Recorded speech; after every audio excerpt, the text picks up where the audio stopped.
The Art of the Pivot is brought to you by Signavio. Hello, Mark Jeffries here with another fascinating conversation lined up for you. In today's world, technology is foundational to products and services, which of course tightly couple business and technology. This has inevitably impacted how technology organizations operate and the role played by the leader of the technology organization. Regions Bank, headquartered in Birmingham, Alabama, with retail banking operations in 15 states, is in a unique position for technology to play a larger role across the enterprise. Amala Duggirala is the leading charge at Regions Bank. She is the Enterprise Chief Operations and Technology Officer. Since joining the organization in 2017, she's worked to establish credibility with the business, give technology a seat at the table, merge technology with operations, and initiate a transformation of operations and technology. Under her leadership, the team has upskilled its talent, modernized processes, driven automation in operations, increased governance, strengthened security and control environments, enhanced partnerships with the business, all with the intention of improving the customer experience. Please welcome Amala Duggirala. Amala, welcome. How are you? Thank you, Mark. Doing great. All right, so for those who don't know enough details, tell us a bit more about the bank itself and maybe also add in something around the vision and the core values that you guys have. So I think you kind of started by saying where we serve. We serve the southeast belt of United States of America, the 15 states. And then we are a full service bank. We have a commercial, consumer, and a wealth operations, a full service bank and capital markets. Our prime vision that we call is to make life better, Mark. It's very simple. It's like we can all tag along. Every employee kind of tags behind that. Our mission, on the other hand, is to achieve superior economic value for our shareholders over time by making life better for our customers, our associates, and the communities. And we genuinely believe in creating the shared value while meeting financial goals and aspirations. So I think that's the mission we all run behind. And we do this by providing competitive financial products, excellent service, and trusted financial advice. So that is our vision and mission. And then we have a very strong shared value culture, like I was explaining to you. We do have 5 shared value goals that we communicate. We do put people first. We do what is right. We focus on our customers. We try to reach higher every day, and then we thoroughly enjoy our lives.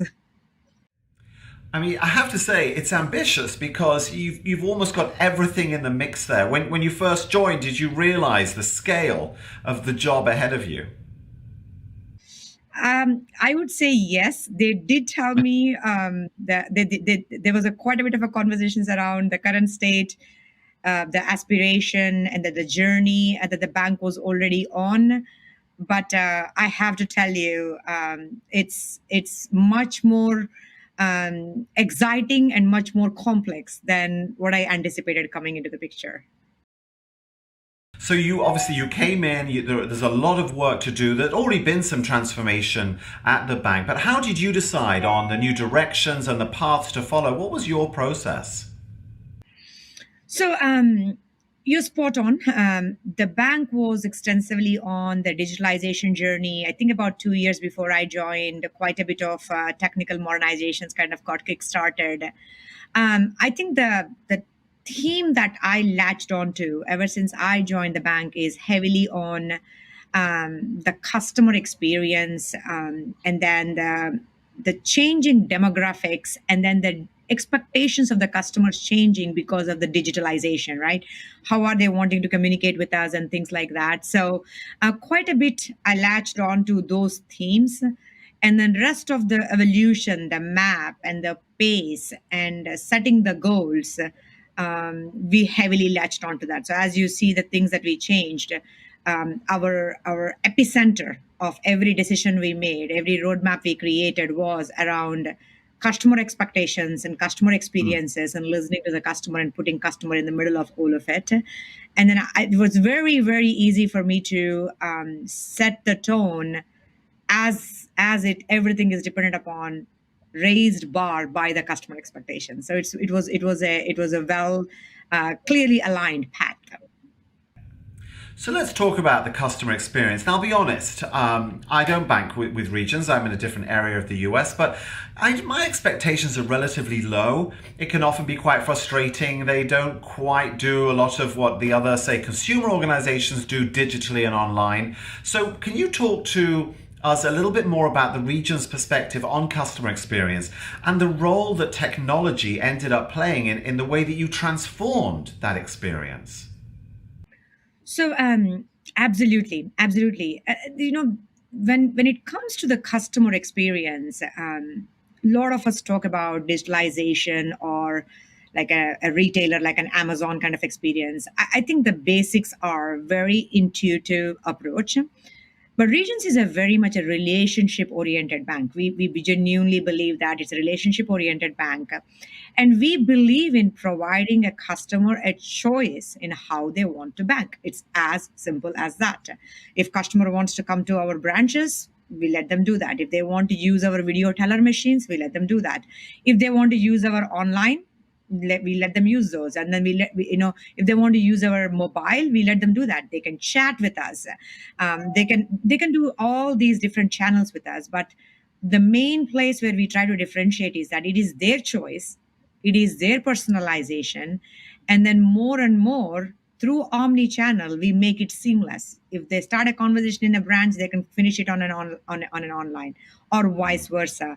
And that is what we call a personalized customer experience, and then latch all our technology evolution and operational evolution on that particular experience. How hard was that to build that connection, to make it seamless? I can almost understand having the mobile experience match, say, the online laptop experience, but to then connect a human conversation that took place into, say, the mobile experience, now it's tough. So what were the challenges technically and using IT? Yeah, no, I think the complexity is around the lot of things that we in technology talk about, right? Working off of, without going too technical, common capabilities and common APIs, so that no matter where the interaction is, we are recording the conversation and registering the information in the same exact way, so that no matter which channel picks up the conversation next, we know exactly where the conversation was left off, what was the next step that we ought to do.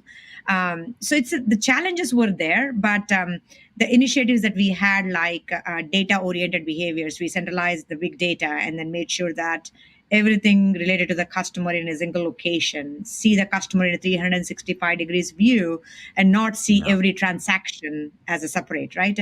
The customers' accounts, preferences are all recorded, registered. We just know so much about the customer and their preferences and their approaches that that it becomes easy.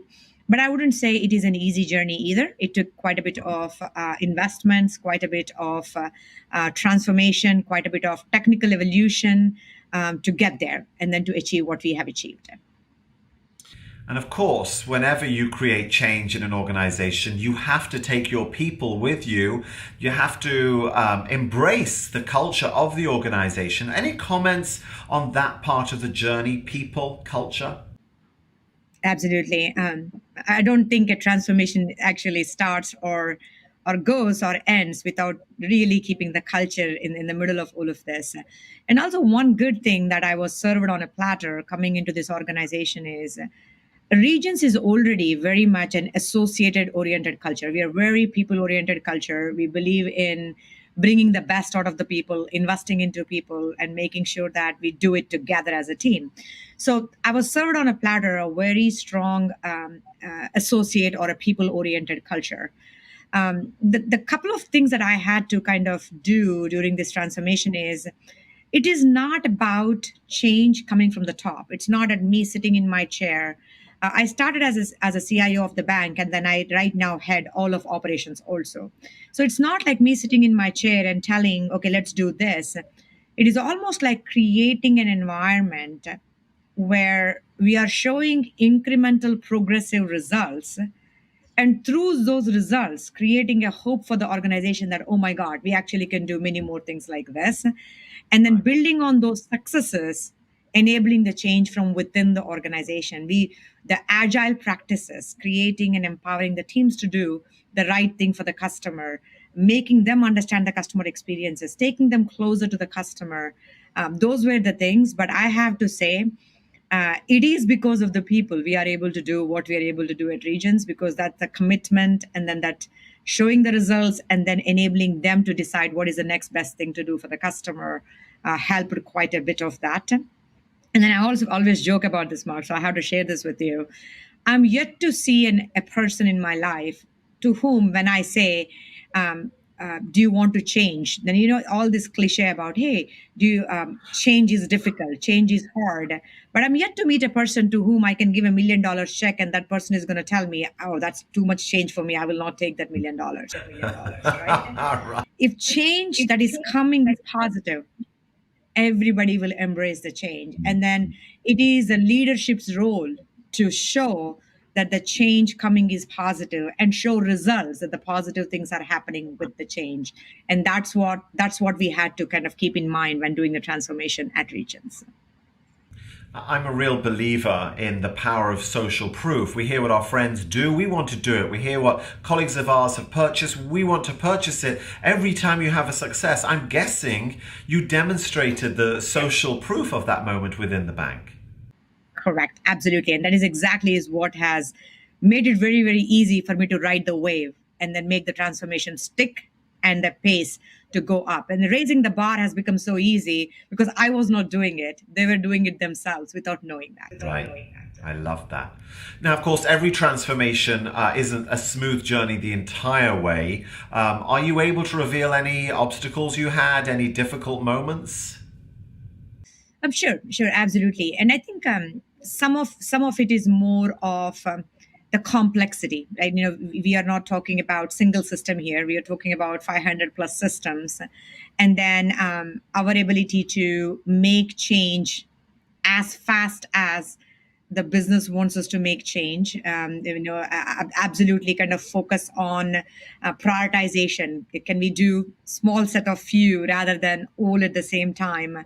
So it did take us some time to sell to the organization that doing few extreme focus initiatives faster is the best way to go about transformation than doing hundreds of initiatives in a slower and continuous fashion, because then the change is going to be much slower. So there are some obstacles in the beginning about how much change can we contain, how fast can I change the mindsets, the talent, train the organization, but at the same time bring in people. So it's quite a bit of the collective effort of the leadership team of Regions to help us out in creating a focus on few initiatives, and you can see the results that we have achieved because of that focus.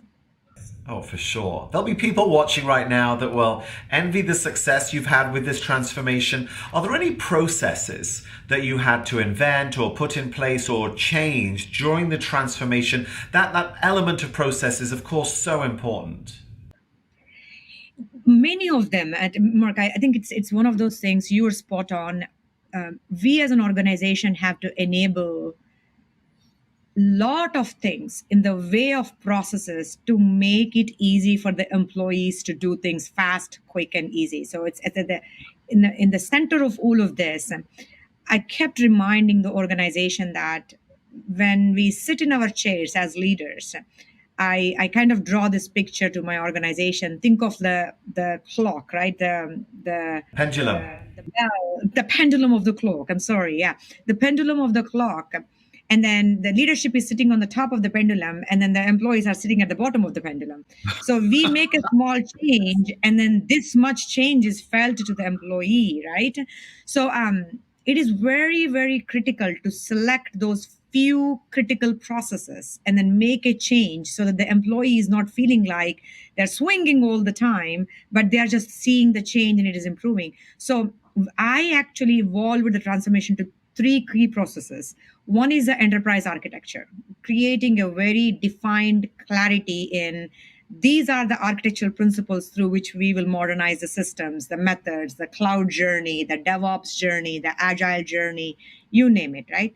The second thing is the program and project management. How do we define a project? How do you define user stories, requirements? How do we measure successes? Very clear guidelines on the project management practices. And the last but not the least, the communication and appreciation processes. How do we communicate to every employee? What is our intent? Why are we doing what we are doing? And then create that channel, the feedback channel mark, where every employee is very comfortable saying, you know what, this is not working. This is your intention, but this is not working. What can we do to Right. help? And then propose the solutions back. And those are the three levers that where I was able to change quite a number of processes to enable that culture. And those three pretty much raised the bar on the speed of delivery, quality, and then what we were able to put into the market. I'm so happy and impressed that you elevate the communication process, because people do need to know why something is happening, and more importantly, you guys at the top in terms of senior management need to know from them what the real world result is. What are they seeing? What are they feeling? Brilliant advice. On the tech side, how do you now go about monitoring the tech health of the organization, of those processes that you put in place, apart from communication? Absolutely, and I think Morgan, when you look at the technology health, you always measure yourself. It's almost like I call it an looking inward and looking outward, right? All of our processes have to be looking inward and outward. Technology is no different. The pace at which technology is changing, our ability to compete with large banks, tech providers, and fintechs is becoming very, very critical.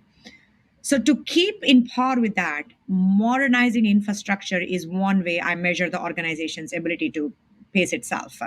That would be cloud enabling. So, we watch how many applications are sitting on the cloud. Are we able to both get the infrastructure cloud enabled and the engineers cloud enabled? Because developing in the cloud has a much more modern microservices architectures and different design patterns compared to developing outside.